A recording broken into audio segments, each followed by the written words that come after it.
Turning Point tour moves ahead with its nationwide schedule. I want to bring in campus reform reporter Emily Sturge and political commentator Brilyn Hollyhand.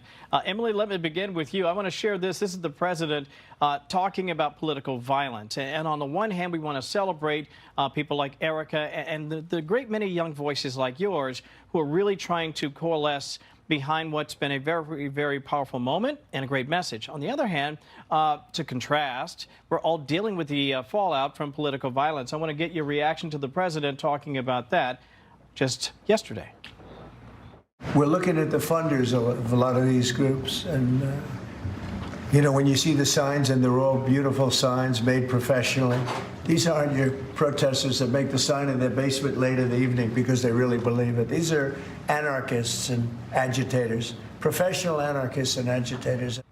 Professional anarchists and agitators. He made those remarks on Thursday. Does the president have this right when he says this is time to really focus not just on all the good that has come out of this terrible tragedy, but also to laser focus in on the root cause of how we ended up here? We need to laser focus in on Generation Z because that's where political violence is such an issue. Look, our education system is excusing political violence. Social media is glorifying it, and now political violence is actually being normalized as a form of political debate. And a recent survey from Yale Institute's Buckley Institute found that nearly 40% of college students found that physical violence is actually justifiable when used to silence someone accused of hate speech. Now college students are seeing actual political assassination as a tactic to silence debate. It's no longer a tragedy, it's actually a tactic. America should be fearful of the point that we've gotten to, so I'm glad the president is bringing awareness to it. Well, you really nailed it. Let me share this before I go over to Brilyn Hollyhand. Quinnipiac has a poll on political violence. Brilyn, I want to get your reaction to it. It basically says this: how serious a problem do you think that politically motivated violence is today? Very serious, 71%. How did we get here? And in the 2 minutes we have left, how do we turn the corner, Brilyn? Kevin, we got here because Gen Z doesn't know how to talk to each other. We were raised to believe that politics and faith were taboo topics that you couldn't talk about at the dinner table, you couldn't talk about in public. Therefore, when we get frustrated with our political views, we assassinate somebody. We don't know how to talk to somebody in person, eye to eye, not through a phone screen.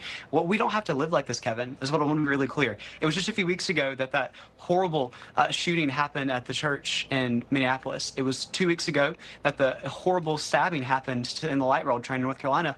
And now we have Charlie Kirk being assassinated. We don't have to accept political violence. We don't have to live in a country where this is normal. We can love each other. We can actually have conversations with each other. What we have to do is make America talk again. We have to be having civil discourse, champion on college campuses, just like Charlie did, by actually having a free exchange of ideas. You didn't see the right, after Charlie's assassination, go and burn down Wendy's and loot CVS's. We actually started talking to each other more. We got down on our knees and prayed. That is how we save this country going forward, Kevin, not the way of the left with more violence. I'm so glad you said that, because the contrast, Emily, could not be more stark. And it's such an important message, again, to get out to Gen Z, because you're not just the next generation of leaders. We have to connect with them and let them know that you don't have to silence people you disagree with. They can have their opinion, you can have yours. 15 seconds left. I mean, what we need to be fighting for here, faith, family values, traditional values that give young people purpose and steer them away from radical ideologies. That's the solution here. Brilyn, 15 seconds. You can wrap us up.